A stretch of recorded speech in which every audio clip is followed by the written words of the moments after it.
Welcome to number 125 of the Mizzle An Dub Show, where there will be passion Yes, felt yes, yes. on this show tonight. Because there's some things. Oh, yes. Because there's some things I really there are some things I really have to say, and really some people really just give fans a bad name, and some of y'all just need to just shut up. Damn it, just shut up. But we'll get into that eventually, because yeah, I Yes. am on one tonight. I don't care. Um, Well, this is our platform. yeah, This is our show for you to do that. So, yeah. You know, Yes. This is what Yes, the show it is is. for. But before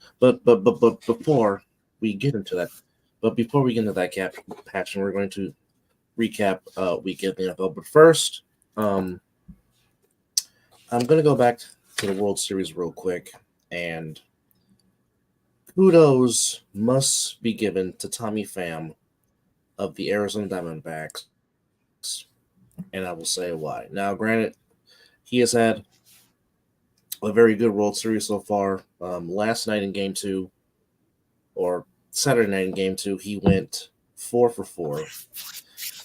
Had the chance to go 5 for 5.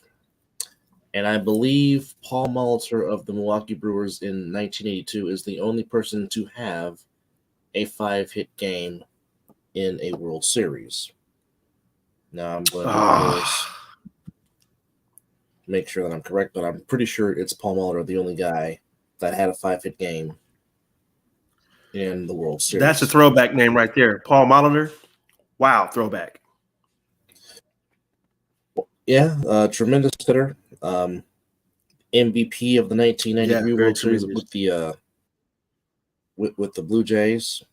Okay, I'm sorry. Okay, so Yes. there's been two people. Okay, so Paul Molitor, of course, had 5 hits in the year I was born against the Cardinals. And the soon-to-be Hall of Famer in the 2000 World Series, Albert Pujols, also had 5 hits. So, Tommy Pham had the opportunity to join a future Hall of Famer and a current Hall of Famer into perhaps getting a 5-hit game. But Tommy Pham, being the ultimate teammate, went to manager Torey Lovello and said, Skip, have Jace Peterson pinch hit for me. Yeah. Ultimate respect. Unselfish. Tommy Pham being the ultimate team guy.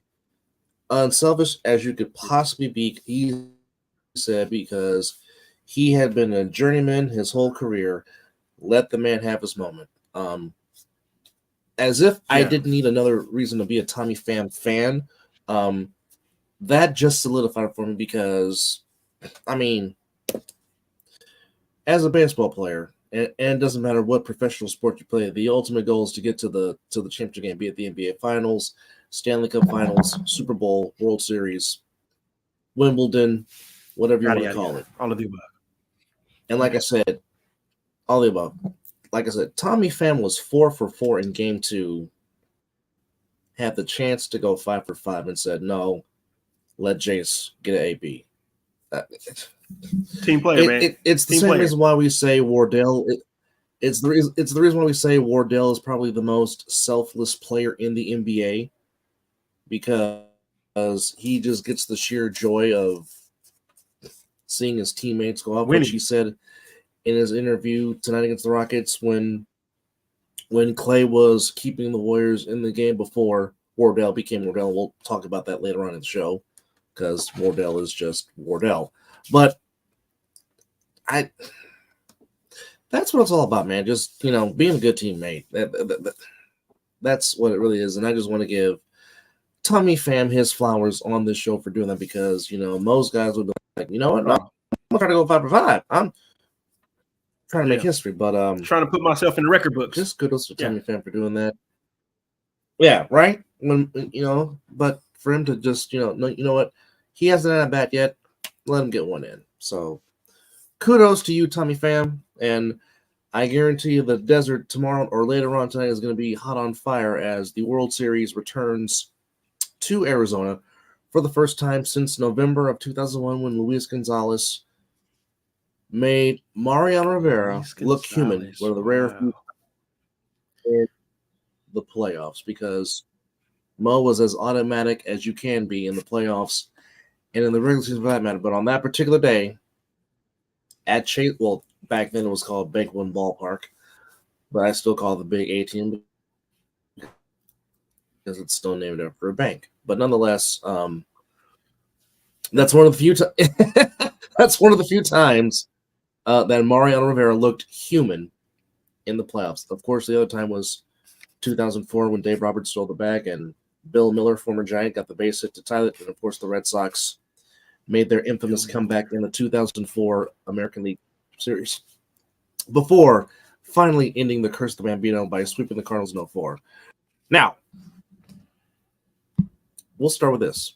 I said this earlier, but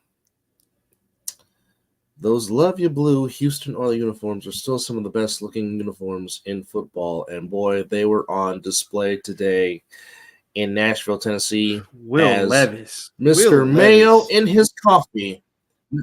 Mr. Mayo in his coffee. Have yourself an NFL debut, sir, where it is disgusting, but the man definitely had some mayo in his coffee because it was going for him today as he found 4 touchdown passes. And it certainly helps when you have a guy like DeAndre Hopkins to catch 3 of them as the Titans go to 3. Yeah,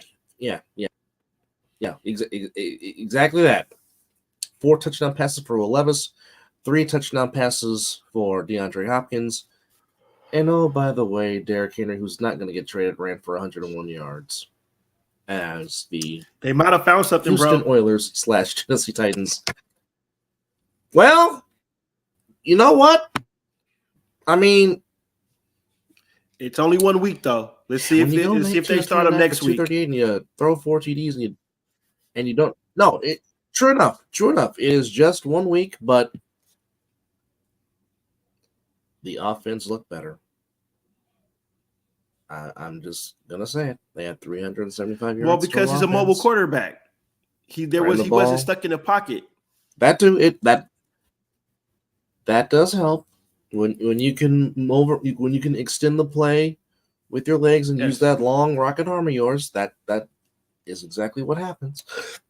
But also at the same time, the Falcons also went to the bench, and Tyler Heineke almost pulled off the comeback. But I mean, this is who Taylor Heineke is. He's just a gamer. He just fights to the end. But he came in relief, was solid. So now, Coach Pease has a question on his hand. Does he go with Heineke or does he stick with Desmond Ridder? The Falcons are 4-4 on the season. Titans. B. John Robinson found the end zone again, had 62 yards on 11 carries. First rushing touchdown, though. But again, Will Levis in those. Yes, but that's hard to say 8 weeks in. But he's found the end zone, but it's been as a receiver, not a rusher. But the Love You Blue Oilers, those jerseys, worked some magic today as they beat the Falcons 28 to 23. And the Dolphins wearing the old school home whites. I really wish they would go back to that logo because the logo they have now is just hideous. I said it the day they changed it. I'm like, why? Like some logos you just don't need to try to re-enhance. They're just fine the way they are. Like, just give me the duper. Just give me the duper and Clayton old jerseys, old unis in the logo. Just give me that. That's what they wore. That's what they wore. That's what I'm saying. That's what I'm just saying. Give me the duper and the Clayton. See, a lot of people don't know those names. That was just too much knowledge right there. I mean, you know those names, of course, but I think that was just too much knowledge right there for him. Sorry. Well, Yeah. But for those watching, if you don't know who Mark Clayton, Mark Duper is, well, for those that are under 40, do yourself a favor, watch those two go to work at the hands of the right arm that was Dan Marino. Those of us that are 40 and over, we know who the Marx Brothers are. Yes. And we know what they did in 1984. In that magical season that Marino won the MVP. I was one, but I know what they did. You want to talk about, yeah. I mean, you want to talk about some of the best receiver quarterback combos in history. Marino with those two. This is before Irvin. I'm just telling you. This is before Aikman and Irvin. Yes. And Marino had two of them. Anyhow, the Dolphins go to 6-2. They get the win. The Patriots go to 2-6. 31-17 was the final score. Jalen Waddle and Tyreek Hill each had over 100 yards. Each found the end zone. And I had Waddle on the bench. The Patriots go figure. Defense for 324 yards. Oh no! Damn! Oh, that's not good. Oh, not good at all. And the Patriots just continue to prove my point of who they are. They were in the game, though. I'm saying they were in the game. Yeah, they were. They were. Keyword though. But I mean, Tua was. I mean, they were. It was 17-10, and then the Dolphins just scored 21 unanswered, and pretty much put the game away. But then again, under Belichick, for whatever reason, here we go. The Patriots always seem to struggle playing in Miami. Even when Brady was there, he had troubles. This is true. Playing in the house. Didn't we just talk about the? We just talked about the. Who are we talking to with the? Because Brian Flores was the coach when they did the miracle with Kenyon Drake, and they did the correct flea flicker. Correct. Yes, he was. And so they so it's been going back strange that things long ago. Yeah. I mean, I still remember the one Monday night game in Miami where Brady threw one of the most ridiculous interceptions. He just handed it right to Jason Taylor, and the Dolphins steal a game away from the Patriots. So, for whatever reason, the Miami Dolphins just have had fits going to Miami, Florida, and playing games. But I kept saying this the day Brady left, and I said, don't be surprised if the Patriots go back to sucking again. Well, they might as well. Here we are, almost halfway through the season. They're 2-6. Well, I'll tell you what, they need to bring back those old school jerseys when they were sucking and just start wearing those if they're going to fucking suck. Oh, yes, the old Minutemen jerseys from the 80s with Irving Finer, right. Andre Tippett, and Steve Grogan. Yes, indeed. Stop it. We're doing too much knowledge right now. Another one of the best uniforms the NFL ever had. I don't know why they went away from those either, but I mean, we can do a whole show on uniforms they should bring back, and some uniforms those they should just get rid of. But Dolphins get the win, 31-17. Needless to say, it was ugly football, the ugliest of ugly footballs. But at the end of the day, in the Battle of East Rutherford, New Jersey, the East Rutherford Jets in overtime get the win over the East Rutherford Giants, 13-10. And you know what? I know as you're talking about it, but check this out.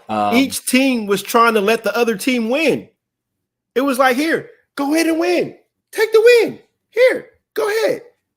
Go ahead. I mean, the Giants defense the Giants did play a little led 10-7 for most of the game. Yeah.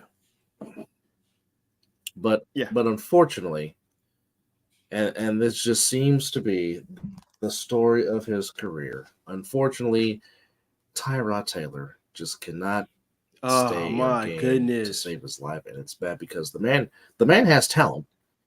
The man has been talented since his college days at Virginia Tech. I mean, the man can show that he can play when given the opportunity, and we hope Tyrod Taylor's all right. But then again, you got to go to Tommy DeVito as the quarterback. Oh boy! He finishes the game 2 of 7 for -1 yard. Wait! Give me a second, real quick, before you finish. Give me a second. Give me a second, because here comes some foreshadowing shit right now. Here comes some foreshadowing. Check this out. So, oh boy, guess who my team plays Sunday?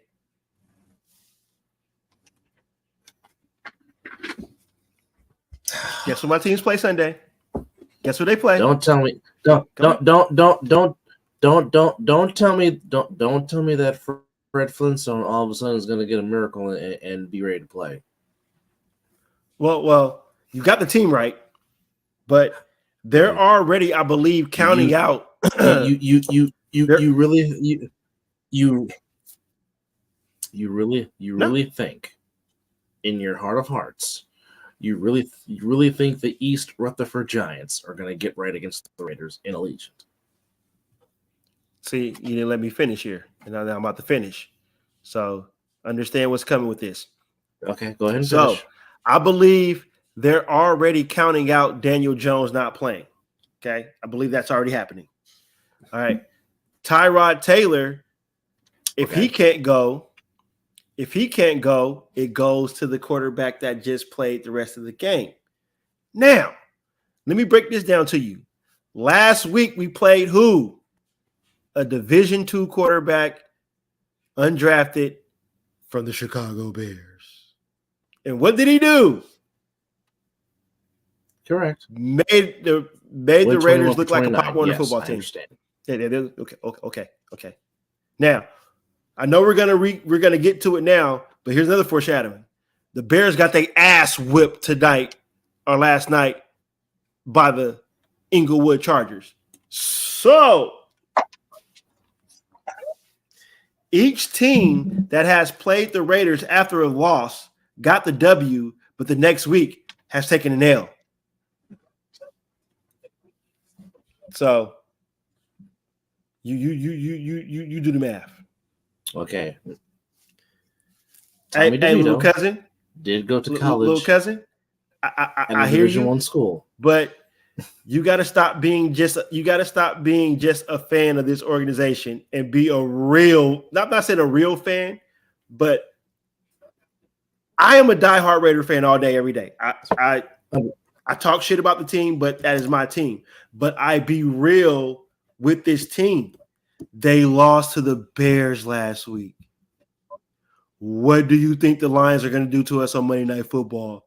And after they get depleted on Monday Night Football, what you think will happen when the Giants come into town? Just look how it's been going. Well, every time a team that the Raiders are supposed to beat, they have lost to. They should have beat the Chargers because the Chargers wasn't 100% on their defense. Lost that game. Should have beat the Bears. They had nobody besides DJ Moore. Lost to the Bears. The Lions, who are a very good team, only put up 6 points last week against the Ravens. And now my Raiders are coming to Detroit on Monday Night Football. Very good. Exactly. So what you think they going to do to that defense? I mean, the defense might show up. The offense may not. I'm just saying. But that's foreshadowing. My bad. I just want to just throw that out there. But let's get back on subject. Well, number one, Saquon Barkley, give me points. 36 carries. They got Saquon Barkley for 128 yards.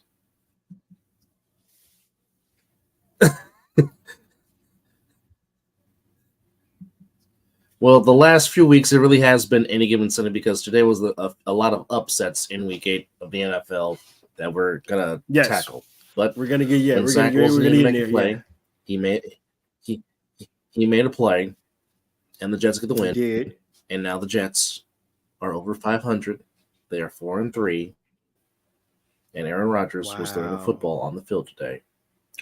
So I told you that man is the Jets are in close proximity to make the playoffs. Think it not strange if you see number 8 from California, Berkeley, back on that field for the East Rutherford Jets. The NFL better not do that. The NFL better not do that. Go ahead. They better not do it. They better not write a comeback story. They better not write a comeback story for Aaron Rodgers. Damn it. Damn it. Damn it. Damn it. Damn it. Damn it. I see it coming.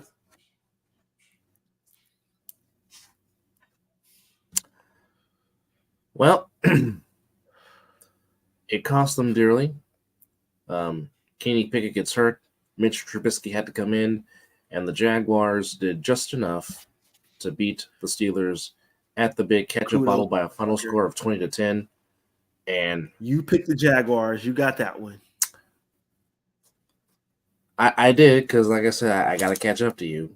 But I mean, by the skin of your teeth, you got that one. Despite the fact the Jaguars turned the ball over 3. Well, I mean, like I said, I'm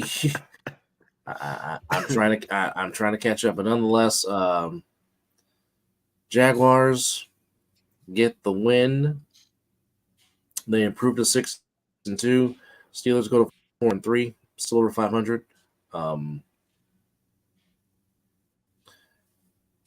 mean, Travis Etienne seems like all he does is just find the end zone.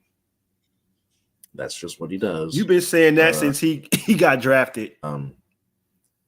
Pickett was 10 of 16 for 70 yards before he went out.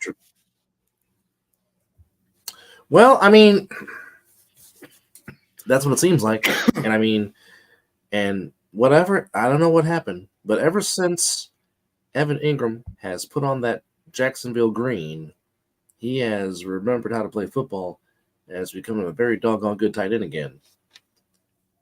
Contrary to what he was in East Rutherford, New Jersey. But good one for the Jaguars. They go to 6-2. The Steelers go to 4-3. And the Carolina Panthers are on the board. A game that we both got wrong. But Frank Wright gets his first win as Panthers coach as Bryce Young beats C.J. Stroud as the number 1 and number 2 quarterbacks met from this past season's draft. And at the end, was a good game too. The Panthers that was a with good the game. with the last second game-winning field goal from Eddie Pinheiro, who was 3 for 3. As I don't think, okay, they did score 1 touchdown. Bryce Young threw 1 touchdown pass. Just caught by Tommy Trimble.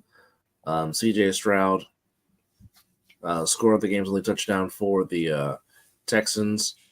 Texans go 3-4.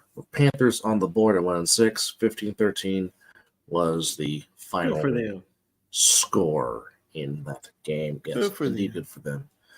Unfortunately, it was a big win, but unfortunately for the Vikings, it came with a cost. Kirk Cousins tore his Achilles, obviously out for the season. But the Vikings did enough. Held the Packers to 10 points, beat the Packers 24-10. Packers 2-5. Vikings back at 500 at 4-4.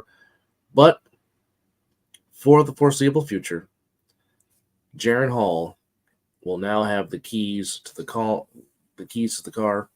Jaron Hall, of course, went to BYU. So it's now in his hands. We will see what happens.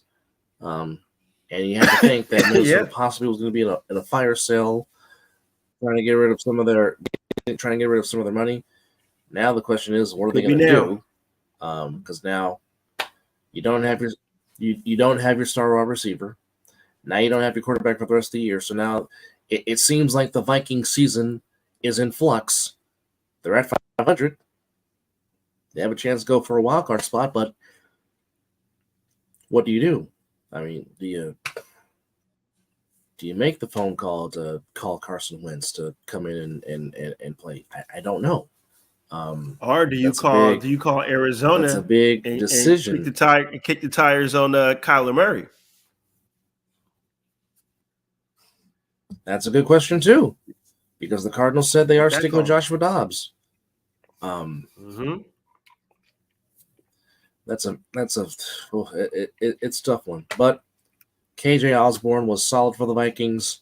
Yeah. He had 8 catches for 99 yards. Hawkinson, 6 catches, 88 yards and a touchdown. The rookie from USC, Jordan Addison, 7 catches for 82 yards and a touchdown. So, I mean, Killing it. we'll see what Jaron Hall can do. But I mean, it's tough. And now, what does this do for Kirk Cousins' status for being a free agent in the offseason? How will that hurt his possible next contract? We don't know. We will soon find out. Normally, they do this because they feel like the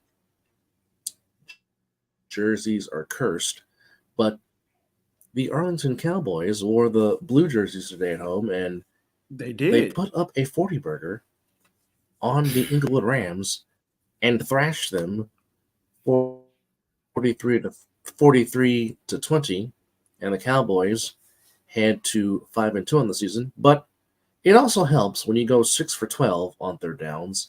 That's half the mark. Yeah. And normally if you're 50% or above, but the story of the day in this particular game was one Cedarius Lamb who went off and went off some more to the atonement of 12 catches for a $158 and 2 TDs. That was the afternoon Slam had. Brandon Cooks found the end zone again. There was a Jake Ferguson sighting. He found the end zone. And okay. Now, I'm not going to tell Jerry Jones how to do his team or Mike McCarthy how to run his team, but I'll say it like this. They need to utilize Brandon Cooks and Jake Ferguson a lot more in the offense. Agree. I know Cedarius is going to get his. I get it. I understand it. However, Ferguson is a tremendous talented tight end. He's the reason why Mr. Schultz is a Houston Texan. Yep. Because I was a huge fan of Schultz and how he was being used in the offense. Same here. With the Cowboys. Yeah. But Ferguson pretty much made Dalton Schultz expendable. And Brandon Cooks has been a solid receiver in this league for a long time, playing with all 5,000 different 100 teams. The man still has. I don't understand that though. He's still one of the fastest receivers in the. He's still one of the fastest receivers in the NFL. I'm like, get him more involved with the offense, because eventually they're going to double team Cedarius, and as great as CeeDee Lamb has been, and he's been a fantastic talent, he's going to start drawing double teams. So that means Ferguson and Cooks and heck, even Gallup can get open. Heck, I would even use Cavante Turpin more in the past game because he has ridiculous. Yeah, he was getting loose too. Speed. He had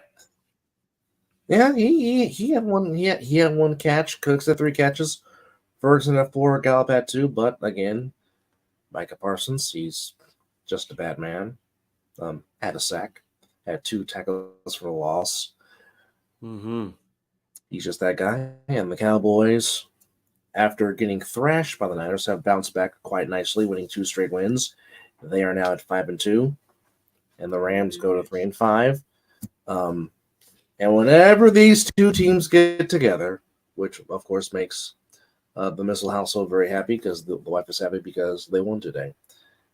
Whenever these 2 get together, it never lacks for drama, and this is just the way this rivalry has been historically. But the Eagles got enough to get by the Commanders 38-31. It was back and forth. It was a shootout. Jalen Hurts throws for 4 TDs. Sam Howell throws for 4 TDs. Sam Howell almost threw for 400 yards. He threw for 397. But at the end of the day, when the Eagles needed to make a stop. They made a stop. Really, I think the receivers were dropping the ball in the end of the game. Yeah, you can't do that. But I think that I think the difference in the game. Oh, and Julio Jones found the end zone, his first as an Eagle. Well, now. But I think really the turning point. I think the turning point of the game was the third quarter, because the Eagles outscored the Commanders 7-0 in the fourth quarter, and the difference was 7 points in the Eagles' win. So the third quarter might have been the key quarter in which the Eagles got the win in the game. Eagles go to 7-1. Commanders go to 3-5. DeAndre Smith finds the end zone rushing wise. A.J. Brown just continues to go off. 8 catches for $130, 2 TDs. Devontae Smith, 7 catches, 99, a TD. Like I said, Julio Jones only caught one ball, but that one ball found the end zone. So it matters. Jahan Dotson, 8 catches for $108 and a TD. Jamison Crowder, 7 catches, 95 yards and a TD. Terry McLaurin, 5 catches, 63 and a TD. Logan Thomas, 6 catches, 44 yards and a TD. Like I said, Sam Howell threw for 397 and 4 TDs, but 1 costly interception, which was the only turnover game. But at the end of the day, fly, Eagles, fly. Eagles get the win, 38-31. And it is always a tale of, well, it's always been a week-to-week league. But with this particular team and with this particular quarterback, it always seems to be that way. Last week, they dropped the pass to possibly tie the game and lose at home. They go on the road, and Derek Carr decides he wants to be the good Derek Carr as the Saints get the win. 4, they beat the Colts 38-27 as the Colts go to 3-5. Carr was 19-27 for 310, 2 touchdowns. Gardner Minshew, 23-41, 2 touchdowns, and 213 yards passing. Jonathan Taylor had 95 yards on 12 carries. Zach Moss had 11 carries for 66 yards. Alvin Kamara, 17 carries, 59 yards, and a rushing touchdown. Also had a passing touchdown. Rashad Shaheed, 3 catches for $153 and a touchdown. He was open. Josh Downs, 7. Yeah, Josh Downs. And he's very fast also, which is why he's also being utilized in the return game. But the costly interception costs the Colts as the Saints get the win by 11, 38-27. Saints 4-4, Colts 3-5. They had a lead. But give it up at the end. But I will say the Cleveland Browns and those brown pants are ugly, and they should never wear them again. That's just my 2 cents. But you said that they would win in the mighty Steve Largent jerseys, and the Seahawks did win in the mighty Steve Largent jerseys as Geno Smith was a late touchdown pass to Jackson Smith-Najiba as the Seahawks get over the Browns 24-20. And with that, and well, hold on, because this is going to pay me to say this. You got to sip it. Got to rinse the mouth out first. Some credit is about to get done here. It's almost like when I got to give the Niners credit.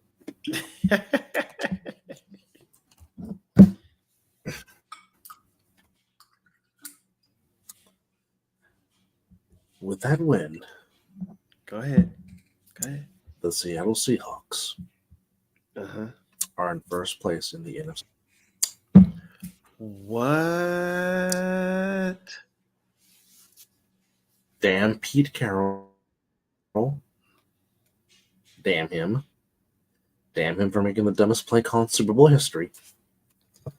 But as it stands right now, the Seahawks, by way of the Steve Largent jerseys, to which they should go back to wearing those permanently, not the ones they have now.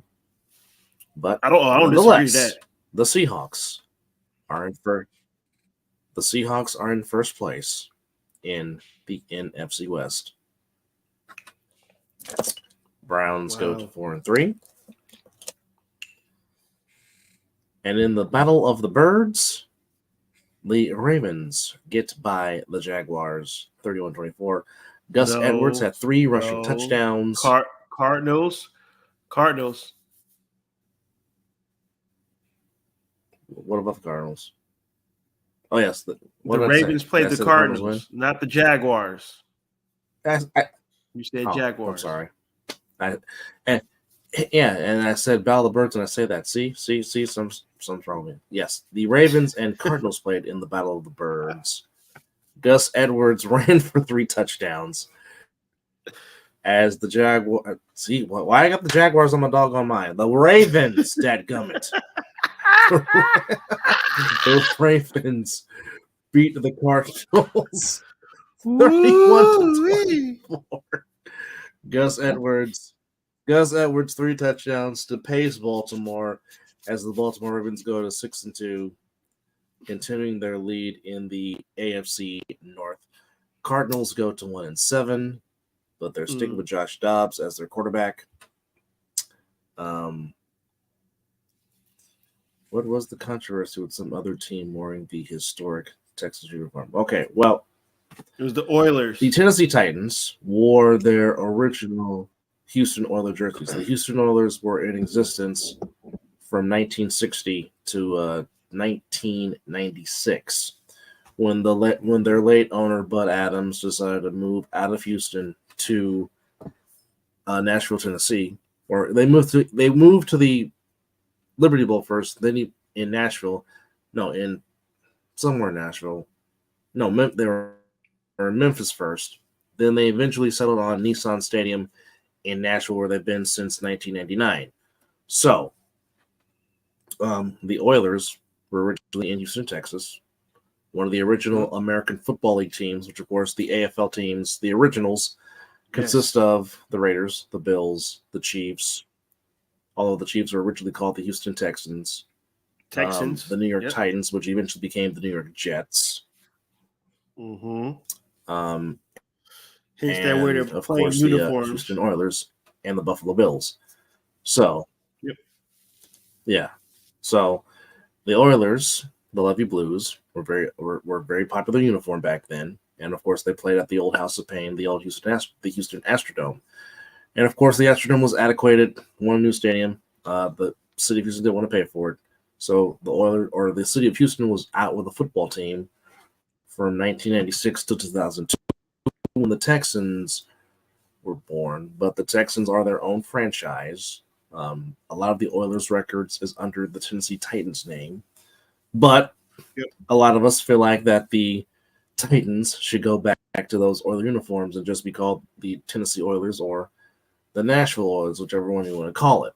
But I mean, really not controversy per se, but it's just the Titans paying homage to their history because they originally are the Houston Oilers. Yeah, so like I said, I my producer on the other side of the ball, Nick Blaze, obviously grew up in Houston and grew up a big Oilers fan and pretty much was turned off to football because the Oilers left, which I understand. Yep. And I reply back and saying the 91, 92, and 93 Oilers teams, those 3 particular teams were very damn good and could have gone on to win the Super Bowl and played in it. But for me, and this is just my take, I think Earl Campbell, the losses in the 92 wildcard game to the Bills when the Oilers were up 35-3 and Frank Wright led that comeback. And like I said, that game is on YouTube and you can watch it. Like I said, the Oilers were up 35. The Oilers were up 35-3. They were having their way on the then AFC champions, the Bills. Warren Moon, Drew Hill, Hayward Jeffries, Ernest Givens, Webster Slaughter, Lorenzo Neal, Alan Pinkett, Orlando Highsmith. That team was loaded on offense. That was the run and shoot at the height of its powers. Oh yeah, for sure. And wasn't one of the Ryans? I'm going to say one of the Ryans. Was it Buddy Ryan? Wasn't he on that side of the ball too? No, Buddy Ryan Ryan himself was the defensive coordinator in '93. Of course, the infamous that's punching what Kevin Gilbride in the face on the sidelines on Sunday Night Football on ESPN. Yes. But the loss in '92 to the Bills in the wildcard game, where the Bills came back and won 41-38, and then the Chiefs game where Montana let it come back in the '93 playoffs. I think those two playoff losses killed the Oilers in Houston, to which why they eventually moved to Tennessee. Attendance started well. Like I said, the turf in the Astrodome was horrible, and Adams decided to get out. That's what happened. But back to the Cardinals and Ravens. Lamar Jackson took care of the ball. Didn't throw. Really did not need to throw that much because the running game was working. The Cardinals gave it a great effort, but at the end of the day, the Ravens get the win by 7, 31-24. Baltimore maintaining their first place lead in the AFC North. And I guess every dog has its day. And in Denver, which we thought was going to be snow, didn't turn into snow, but the Broncos didn't see that coming. Find a way, honestly. And in their long losing streak to the Chiefs, nobody saw that coming. Now, granted, some people will say Patrick Mahomes was sick, which he was. He was battling the flu. But now, here's my question: if you're battling the flu, why the hell are you playing? Suited up. That's what I'm saying. He suited up and major respect. Major respect and kudos to him. He went out there and gave it his all. Threw for 241, but turned the ball over twice. Yep. And here's something that has only happened twice in the Patrick Mahomes era of Chiefs football. They did not score a touchdown in this game. They did not. They did not score a touchdown in this game. The offense was Harrison Butker's. So wait. Here's a question. Field goals. This will be the question. You know how they always ask when a win happens like this. Are the Broncos' defense that good, or the Chiefs just suck?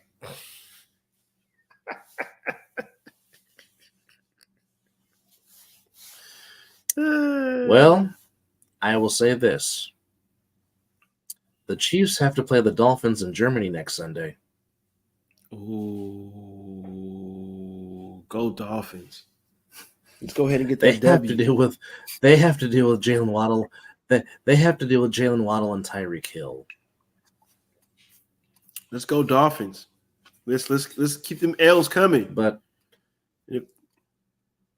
the John Elways find a way to beat the Taylor Swifts 24-9. Which, again, wow. Kudos to the John Elways. Yeah. Well, I was right. But I feel sorry for the next team that got to play the Chiefs. 27 carries, 85. You mean after Miami? Oh, never mind. You just said that. Yeah.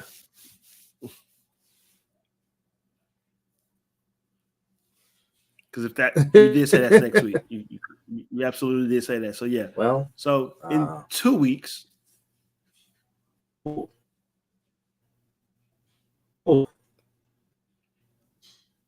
No, but okay. The Chiefs' schedule the next 2 weeks. Don't be surprised if they're 6-4. After they play the Dolphins in Germany, they got to come back home and play the Eagles.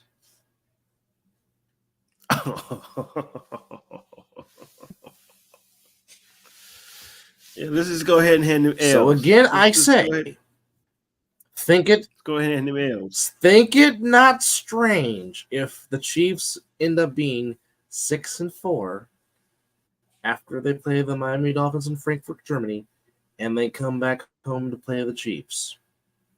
Who do they play after the Eagles? But I'm just saying. Your Raiders.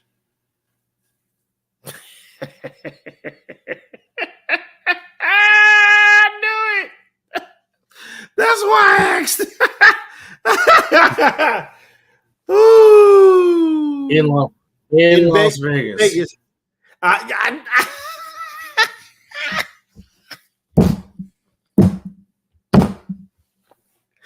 Hey, Patrick Mahomes gonna throw for 6 touchdowns. You're calling that right now. Ooh, bro, you just said they schedule until they got to play the. Well, you know what?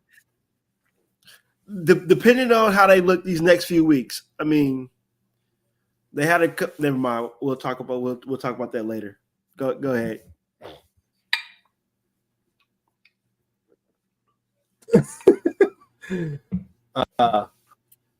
Just real briefly, the Inglewood Chargers beat the Chicago Bears 30-13. Of course they did. Really not much to say of this game. Why was it on Sunday night? I don't know. But the Bears are 2-6. Chargers are 3-4. Herbert 31-40, 298, 3 touchdowns. Tyson Magnet threw for 232, but threw 2 interceptions. Eckler was all over the place. Keenan Allen was Keenan Allen. Mm-hmm. Parham was Parham. And yeah, that's all I can say about that game. Now, thank you.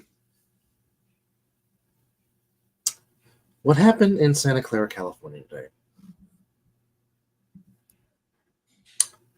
You had the microphone. Yes.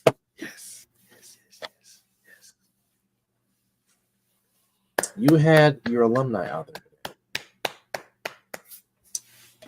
In particular, the 2 teams that beat the Cincinnati Bengals in Super Bowl 16 and Super Bowl 23. To which, by the way, that means that the real GOAT was there in attendance. The real GOAT that wore number 16. Montana. He was out there. Best thing since Joe Montana. Oh, among others. Now, last show I said, or the show before that, when I said, do you not think that the Bengals and Joe Burrow are not going to foam at the mouth to play this defense? It is facts. Those are facts. I was not saying that for my health. No. Okay. Joe Burrow had 1 more incompletion than he did touchdown passes, and he threw for 3 touchdown passes today or yesterday. Joe Burrow was 28 of 32 throwing the football. 32 or 20? 28 for 32 throwing the football. And then I just found out today that Joe Mixon. I did not know that. I did not know that Joe Mixon was a Bay Area native. Back home. And has a big day. 16 carries, 87 yards. Found the end zone. Jamar Chase. Who always says, I'm always fucking open. Basically today averaged 10 yards a catch today. And he had 10 catches. 10 catches. So you do the math. For 11 yards. And a touchdown. And a backflip. Okay.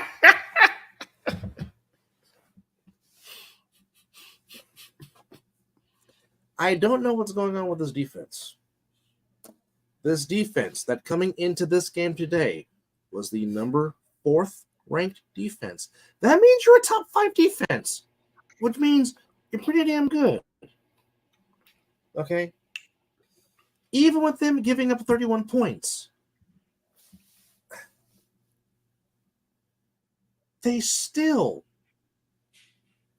have a plus in points scored and points against.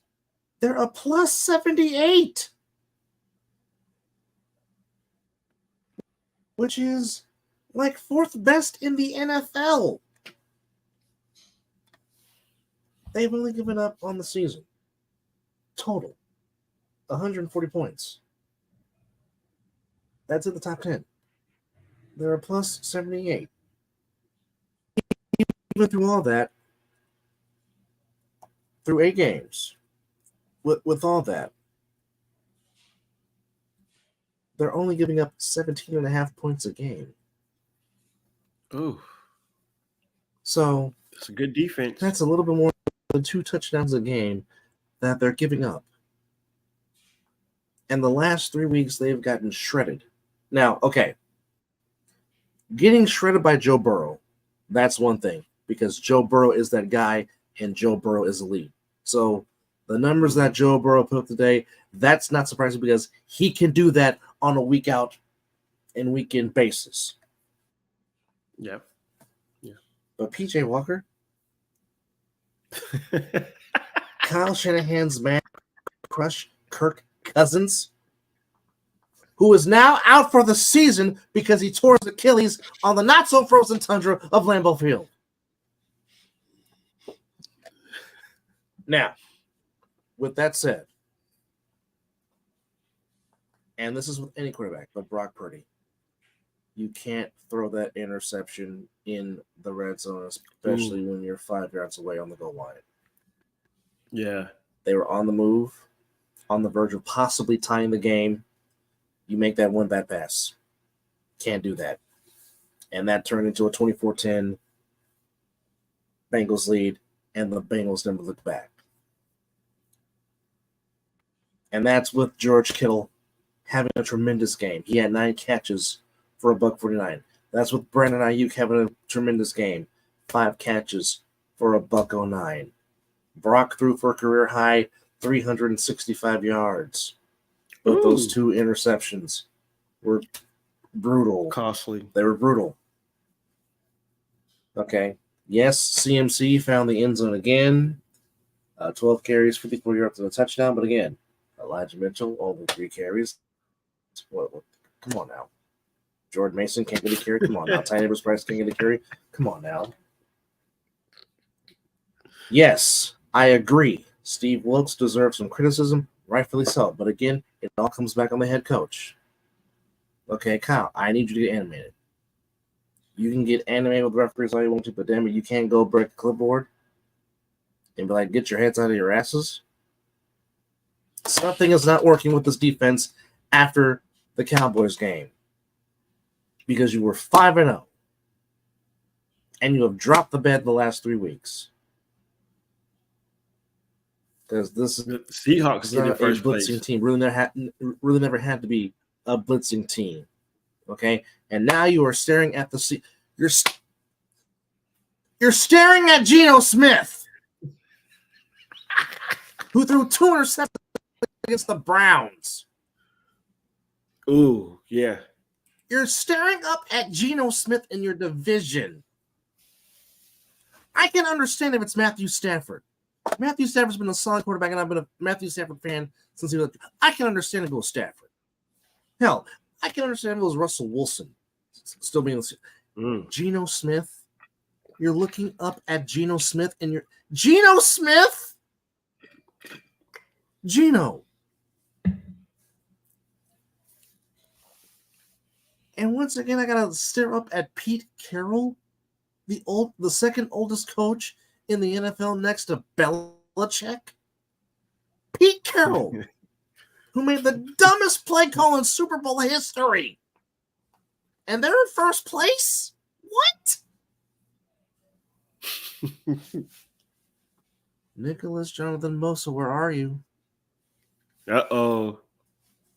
I wasn't able to watch the game because they didn't show it on TV, but I was listening to the KMBR broadcast of Tim Ryan and Greg Papa. So was I. I was starting hearing Tim Ryan say he's getting pressure, but he can't get to the quarterback. Where are you, Nick Bosa? You wanted your bag. You got your bag. Where are you? I mean, I see a number 97 out there, but that was not the number 97 that was the year. That was not the number 97 that was the defensive player of the year. Okay.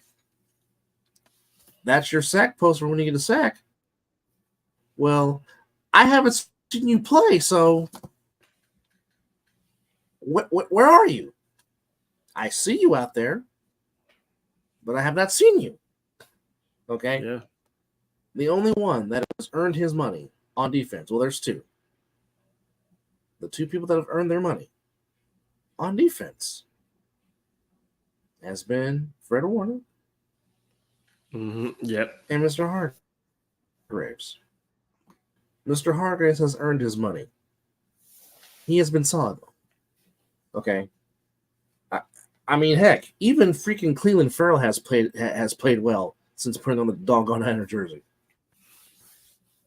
You're seeing the potential that he had when the Raiders drafted him, albeit some would say a little bit too high, but they're getting the talent out of Cleveland Farrell. Okay, but Tre'Davious Ward, you need some help. Some people were saying, well, they really should have brought back Jimmy Ward. Have you not seen Jimmy Ward play? There was a reason why Jimmy Ward didn't come back. Because he didn't want to play in the slot. And he was only effective in the slot. He hasn't made no noise since he left. You think you really think that Jimmy Ward would be a difference maker if they were able to sign him? Have you seen him in the last few years? Because I have. He wasn't playing all that well. I'm telling you. You need to go make a call for Patrick Surtain II. Oof. Or try to get somebody from possibly Minnesota. Oof. But you need to address the issue of cornerback in this draft. Hell, you can go get K'Waun Williams back from the Broncos. Go bring back him. I don't care. But you guys did not address the rest of the you did not address the secondary issues because they're still there. There's nobody to complement Tre'Davious Ward. Okay? Talanoa Hufanga can only do so much. And yes, Tayshaun Gibson has been solid and has been productive. He needs some help too. The right side of the offensive line is still an issue. You haven't addressed that. Haven't addressed the center. And now for you so-called faithful fans, you are so quick to throw coaches and quarterbacks under the bus. You are complaining about the team is 5-3, and you want to claim the sky is falling. In some of the last few seasons, the team was 3-4 or 4-4 after 8 weeks of the season. You are the same people that wanted Robert Saleh fired as defensive coordinator. Oh, my, how we forget that. Oh, I didn't forget. You guys wanted Saleh fired as defensive coordinator back in 2018 when they weren't doing crap. You wanted him gone. And you're going to 2019. Oh, I love Saleh. No, you didn't. Because you wanted him gone the year before. Okay? Facts. That's not saying that Steve Wilkes does not deserve criticism, because he does, because it has not worked after the Cowboys game. It hasn't. But also it still falls on the doggone head coach, Kyle Shanahan. Well, guess what, Steve? Guess what, Kyle? Who can oversee you guys are in the bye week. And it could have not come at a better time. You too need to either go somewhere, eat some nice steak, or heck, go to the waterfront marina. But y'all need to come together and be like, okay, how do we change this? Because they're 4th ranked, only giving up 17.5 points per game. But yet, for some reason, the last 3 weeks, you got torched by PJ Walker. Then you let Shanahan's man crush torch you on Monday Night Football, where he was 2-10 on Monday night games. And you made him look like Frank Tarkenton. And if you don't know who Frank Tarkenton is, he held every single pass record until Marino broke it. All-time passing yards, that was Frank Tarkenton. Go YouTube him. He lost the Super Bowl. And see how good he was. lost the Super Bowl, but he was a dynamic quarterback in the league for a long time as a member of the Vikings and the Giants. Go YouTube him. Go look him up. But you make Kirk Cousins look like he was Frank Tarkenton. Yeah. You need to take this bye week, 49ers. And you need to go look yourself in the mirror. Okay, you're 5-3. You're 2 games over 500. But obviously something was lost. Well, I'll tell you what it was. Okay. Before they lost the game of the Browns, they had a 16-game regular season winning streak. That was due to come to an end. It happened. They got punched in the mouth. It was bound to happen because it was all a feel good. Brock Purdy ain't never lost. EIIO. It was bound to happen. Okay, then it happened. Then people asking me, do you think it's a trap game? I said, no, I think because they got hit in the mouth, I think they'll bounce back against the Vikings. And a lot of people agree with me. Well, CMC, you can't put the church's money on the ground. You fumbled away the church's money, and guess what? They turned that into 7 points, and the Vikings never looked back. And like I said, y'all made Kirk Cousins look like he was Fran freaking Tarkin. But it's the way he was throwing the football. And with no Justin Jefferson at that, right? Brock Purdy, a couple balls, sells on him. No. It's Addison and KJ Osborne and TJ Hawkinson doing the dirty work for the Vikings and Kirk Cousins. Then we come to today or yesterday. And again, Joe Burrow putting up Joe Burrow, that's not surprising. Chase being Chase, that's not surprising. But what you cannot do is you cannot turn the ball over on when you're on the threat of scoring and possibly tying the game. Yeah, you got to score points. You got to score points. You just can't. Hence why you lost by 4. Hence why you lost by 14 points tonight. Yeah. And now don't get it twisted. Coming off your bye week, you now have to go to Duval to play the Jacksonville Jaguars off your bye week. And that's a pretty doggone good 6-2 Jacksonville Jaguars team, which, oh, by the way, you ain't seen a person like Travis Etienne in the backfield yet this year. And you know the Jaguars are going to give you your best shot. They do play. Because the media had you. They're going to play till it's 0-0. The media had you up high. Yeah. They had you talking about, running the table, which was not going to happen. But you received high praise. Now you've been punched in the mouth 3 times. You better take this bye week. You guys need to come together. Have a players winning meeting. Air out your grievances. And get this right. Oh, you're there already? I need to rededicate and refocus. Because how anniversary of one of the greatest rants of all time that Mike Singletary gave us with the can't do it. Okay? You're leaking oil on defense. It's not scheming upright. Ooh. What are you going to do about that, Steve Brooks? How are you going to adjust? How are you going to adjust, Kyle? How? Ooh. My fan base wants to blame anything and anybody. I mean, if it wasn't for Brock's play, y'all wouldn't be even in the doggone game.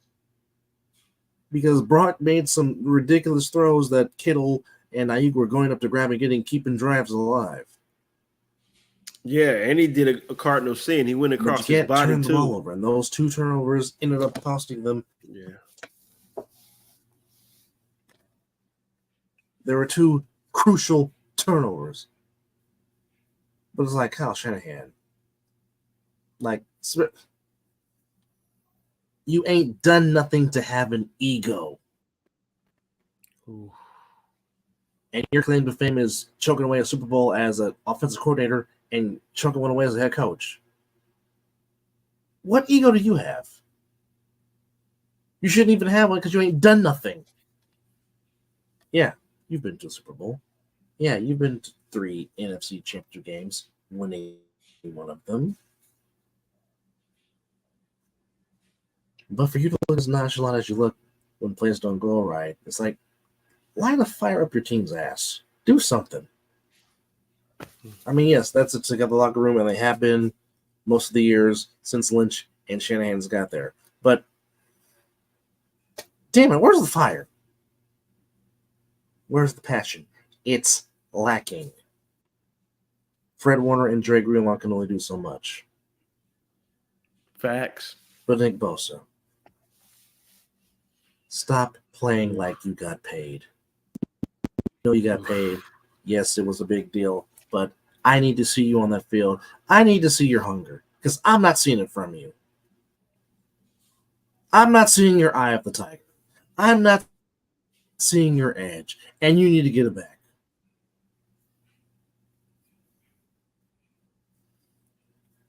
And I can't help to think about that doggone sign talking about, I want to get sacked by Bosa for my birthday. Well, right now, you're sacking away all the money, but because you haven't been playing like a damn former defensive player of the year. You've been tired. You've been sluggish. You worried about getting paid and holding out, but yet, what were you doing? Were you practicing? Were you studying film? Where were you, Mr. Bosa? Because you were nowhere to be seen today against the Cincinnati Bengals. The Bengals' offensive line, for the most part, kept you in check. Ouch. And hey, Eric Armstead finally decided to get a sack today. Hey, where you been, buddy? Hi. Welcome to the party. Making DeForest Buckner's money when that money should have been his and not yours. But here we are. Because Eric Armstead hasn't shown up either. Still looking. I'm still looking for your 6'7" ass. Where have you been? Where have you been? Where? You're on the field, but I don't see you. You got the next bye week to get it right. Okay. Yes, I know around this time they're either 4-4, 3-4, whatever. Okay, you're 5-3. You're a little bit over the threshold. Your schedule does not Don't get lose easier. that edge. Yeah, because you have to play the Seahawks. You have to play the Seahawks twice in a 3-week span. Then you have to play the doggone Baltimore Ravens. And that's never an easy task. To do. Then first you got to play the Jaguars off of the bye week. So it can go down south really, really quick. So you guys need to rededicate yourselves, refocus, and y'all need to play for each other. Yeah. Now that's something Eddie DeBartolo would say. That would be something Ray Lott would say. But I don't see no fire. I don't. And right now, two of your best people on defense, Fred Warner and Dre Greenlaw, are getting beat up because the front four can't get no doggone pressure. And then you want to call these blitzes for what? These blitzes they're getting torched on. And it happened to do with Jamar Chase. Again, Jamar Chase averaged 10 yards a catch. You need to get it right, team. First down and catch. Get it right. Otherwise, you'll be getting more rants from me about why you guys have been sucking. You see what's under my name? What are you going to do, Santa Clara? What are you going to do? You're 5-3. Now you're on the outside looking in. Right now, clearly the Eagles are ahead above the rest in the NFC, and the Eagles have struggled at times. They have struggled at times. Now they might be getting right because they had Julio freaking Jones. As if he needed another weapon to throw to. We already had two. That's absolutely right. In Devontae Smith and AJ Brown. Not like they needed that. And they all can run every Kyle single Shanahan, wide you gotta receiver set the tone. position. Yes, but Kyle Shanahan, you got to set the tone. That means you got to go through a chalkboard, break a clipboard, something. I know your confidence said that the answers you have is in this room and in this locker room. But you and Steve Wilkes need to have a heart-to-heart and come to Jesus and be like, okay, you know what? How can we make this scheme work? How? Yeah. You got 2 weeks to figure that out before you go to Jacksonville. And don't think Travis Etienne is ready to run through that defense either. Don't think it not strange. Oh, baby. And you don't think Calvin Ridley wants to go off, or Evan Ingram. Like I said, get it right, Niners. Get it right. Too much damn talent being wasted, especially with all that way on the front line. And the last 3 weeks, you've been getting punched in the mouth.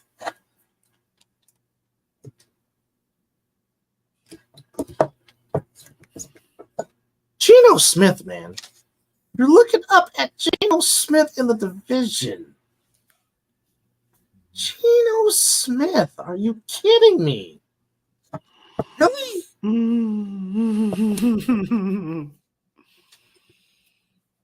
Anyhow,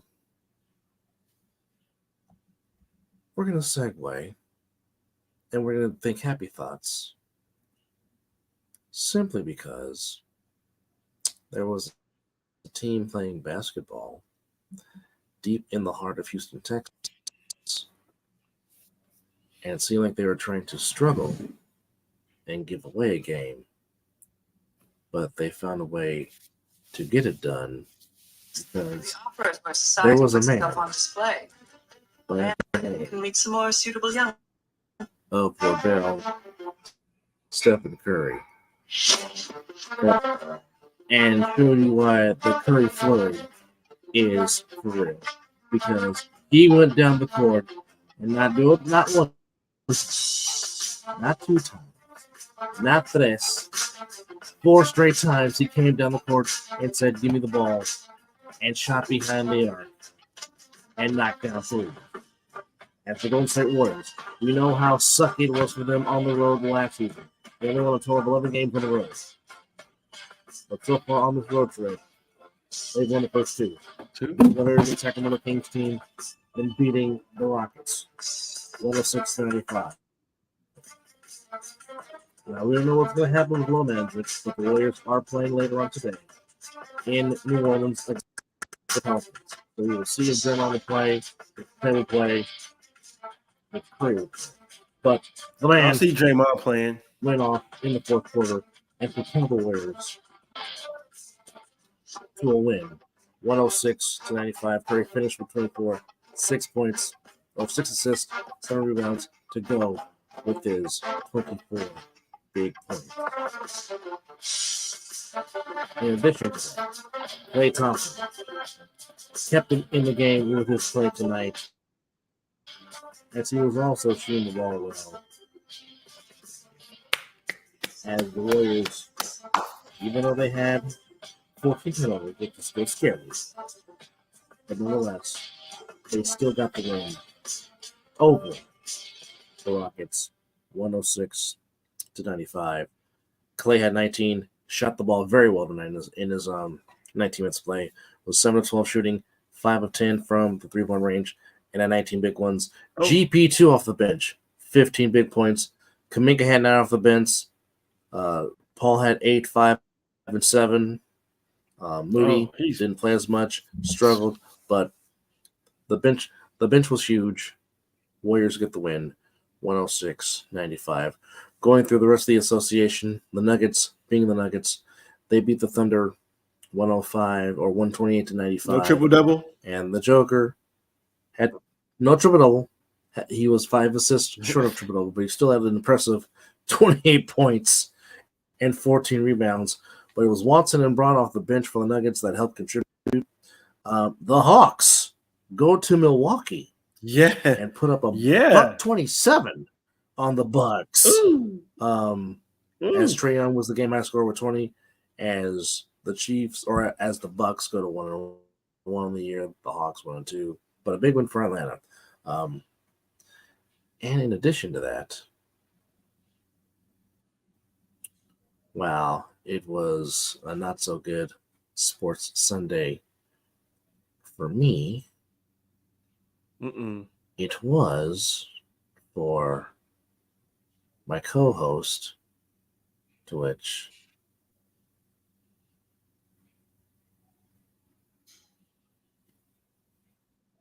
A good Sunday for get me. into that in a minute. My team, they don't play till tomorrow. The Sixers. It was a good Sunday.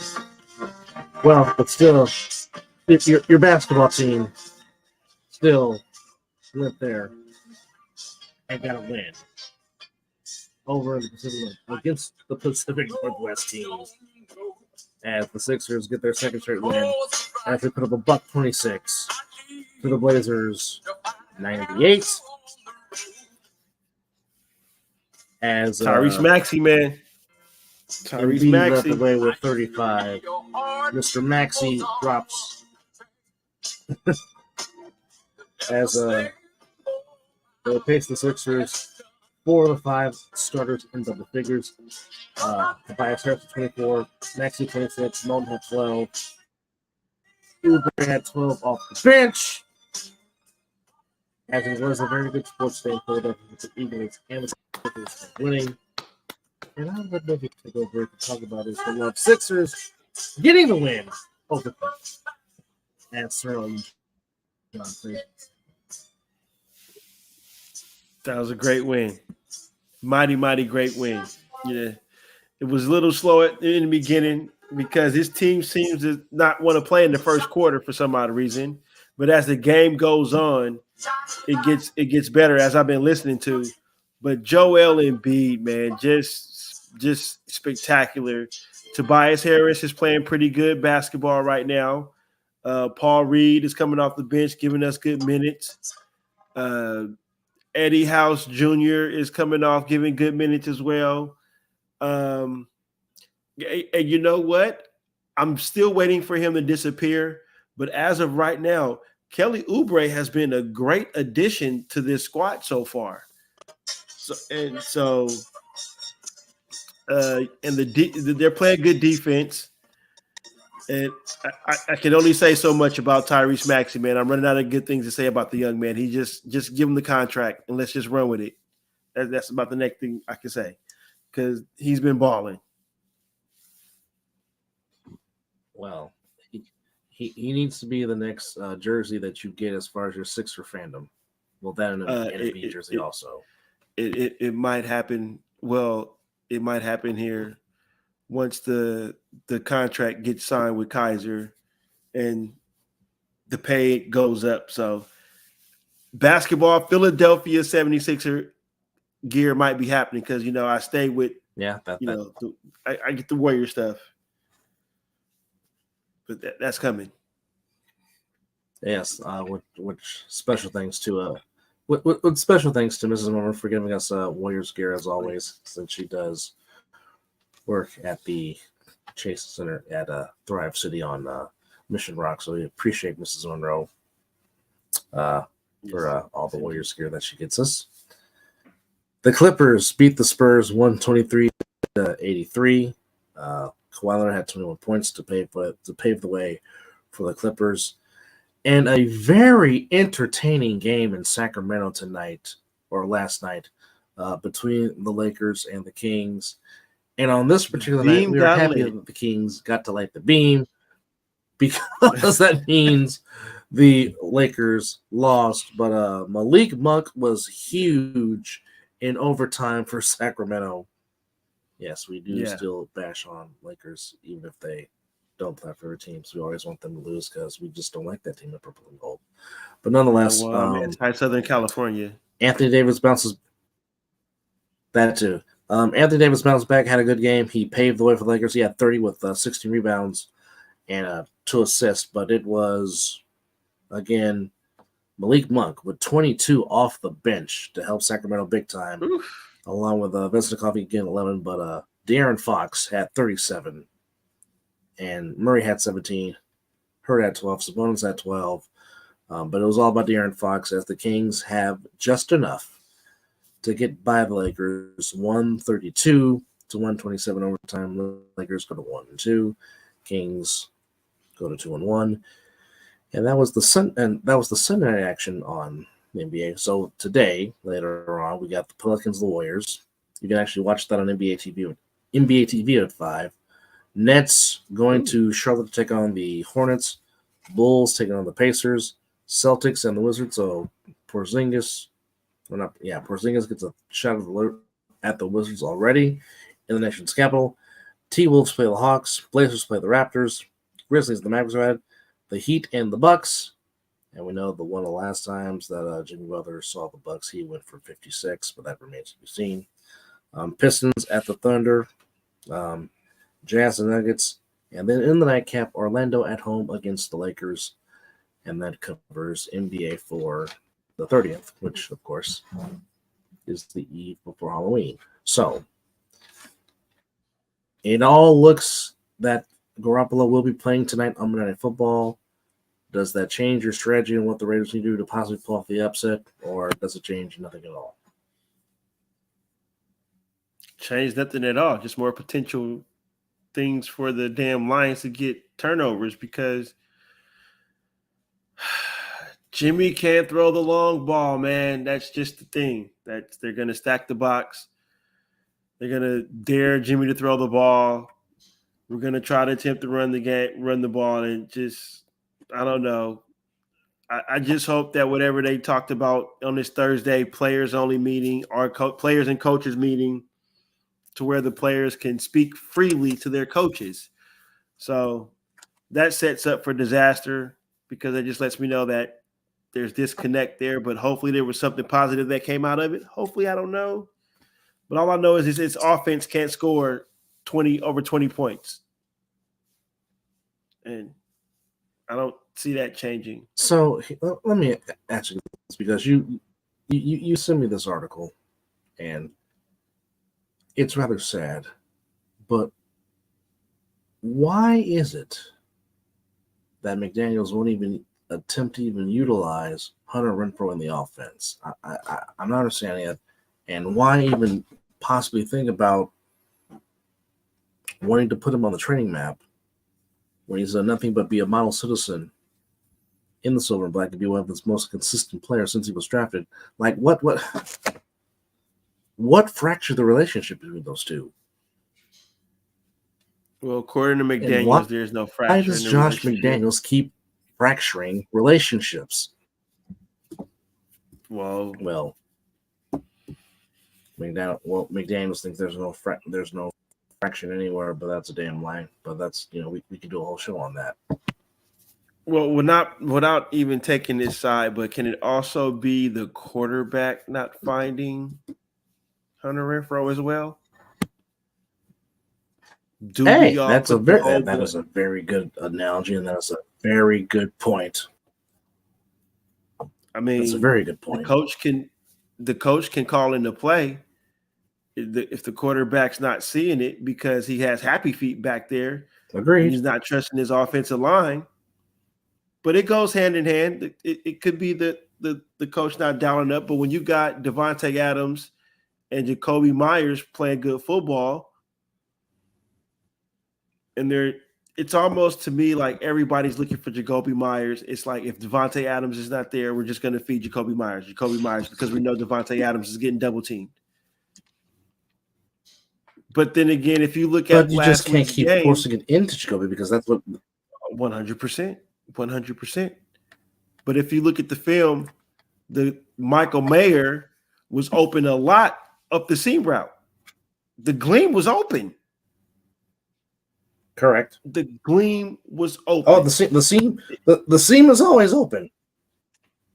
I mean, I get it. We arguably have the best wide receiver in the league. You want to feed him and make him happy. But I'm more of the kind of guy that is, or would be the kind of coach is you go where the player's open. If you force feed, that's risk for turnovers and stuff like that. So I don't know if not Josh just- and McDaniels not is just not that. calling The Jimmy Oh No throws. the hospital balls, Yes. to where he has Yes. got Devontae Yes. Adams baptized Those. many times for no reason. I don't know. In the name of the Father, and And- the Son, and the Holy Ghost. Yes. Yes.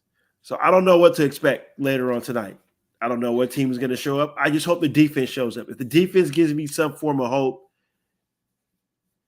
because they know they're going to run the ball, and then they're just going to try to just attack the middle. But the good thing is Nate Hobbs is back, so that means we can kind of get our corners back good. You know, Max Crosby's going to show up. That's 100%. The rookie got his first sack, as I predicted. That's always a given with him. Yes, indeed. So hopefully he Yes. feeds off that. And actually graded very well. Yes. So that means, as I was saying, as all these other Raider graded fans, very if they well. were ready to call him a bust, just give the man some time. And now he's starting to show you that each week he's been getting better. So I think if he can get a little bit of pressure as well, that will help. There's no Devon Diablo, who's a short tackler, so we're not going to have him out there. That sucks. But if we can get interior pressure and make Goff get out the pocket, I think we will have a good chance, because that's going to push it right into Max. So this game really falls on the interior part of the defense and stopping the run. There was one thing I forgot to mention when I was ranting about my football team. Uh-oh. So now you want to say Brock Purdy sucks. Oh. He was bound to have some bad games. You can't win them all, He man. made 2 bad passes, but one clearly bad one that you cannot make, which is in the end zone. Now you want to talk about he sucks. Now you want to talk about bring back Jimmy.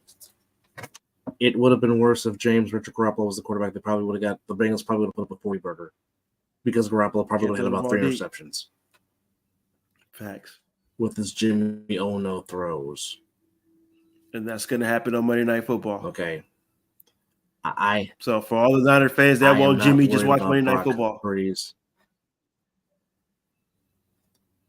I am not worried about Brock Purdy and how he handles things. He's been able to handle things. He will be fine. His mindset is fine. The young man has tremendous motor Moxie. and a confidence Got in that himself. moxie. The kid got moxie. However, he does not need to throw the ball all those many times. Okay. You know when you're best is by running the damn football. Facts. And yes, I know 71 was not playing today, and that's another big loss. And like I said, this Huge. bye week could have not come at a better time for the Niners, because hopefully, as you go into Jaguars, when you go into Jacksonville, hopefully you have Trent Williams back. Hopefully you have Deebo Samuel back. And like I said, if Christian McCaffrey's not fully healthy, don't abuse him. Use Jordan Mason. Use tight end wise. Stop letting Elijah Mitchell carry the ball 3 times. Like I said, Elijah Mitchell right now can start on a lot of teams here in the NFL because he's that damn talented. Yep. But him only getting 2-3 carries a game, it's not helping taking the pressure off of CMC. And yes, McCaffrey has been a fantastic player. Yes, he tied the great Lenny Moore with consecutive touchdowns in many games, setting the ongoing record. But come on now. It starts in the trenches. It's controlling the line of scrimmage. They have not done that the past 3 weeks. They've been getting bullied. And of course, as always is, it's the bully that's not like getting hit back. So guess what? You don't think the Jaguars are going to hit back? You don't think the first place Jaguars in the AFC South, you don't think they're going to hit back? You don't think they're going to try and get physical with y'all? Y'all need to get right in the humidity that is Jacksonville, Florida. Oh, they're going to come and play. And some of you Niner fans really make us look bad. because y'all don't know what the heck y'all talking about. Okay, they're 5-3. Last year they were 4-4. Year before that, I think they were 3-4. Yeah. And in 2 of those seasons, they were in the Final Four. They got to the conference championship game and lost in 2 heartbreaking ways you could possibly lose into. Ugh. They need to come I together. didn't feel bad once for you guys. Dedicate themselves, and they need to be. They need to. Hey, I'm sure you enjoyed every minute of it, and rightfully so. I get it. You thoroughly enjoyed that. I understand it. I do wholeheartedly, and I'm pretty sure Dad did too. For sure, he did. Get back on track on the bye week, and get ready for the freaking Jaguars. So with that said, Indeed. Raiders and Lions on Monday Night Football. Of course, Game 3 of the World Series between the Diamondbacks and the Rangers as it now shifts to Phoenix, Arizona for the next 3 days. Monday, Tuesday, Wednesday, games 3, 4, and 5 in the desert in Phoenix, Arizona. And we have got an interesting Thursday night game coming up for Week 9. It starts off with the Titans and the Steelers. Will Levis be the starter in that particular game? What will be the status of Kenny Pickett? Will Mitch Trubisky get the start in that game?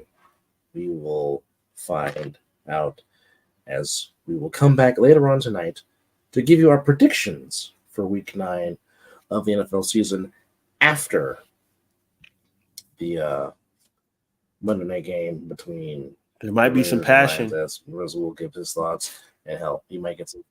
There might be some passion from there too, as I've been giving passion about my football team. They're on a bye week. About time. Get healthy. Get back on track because the Jaguars are going to try to bite you off because they're hungry. That's just what it is. Can you gain your hunger back?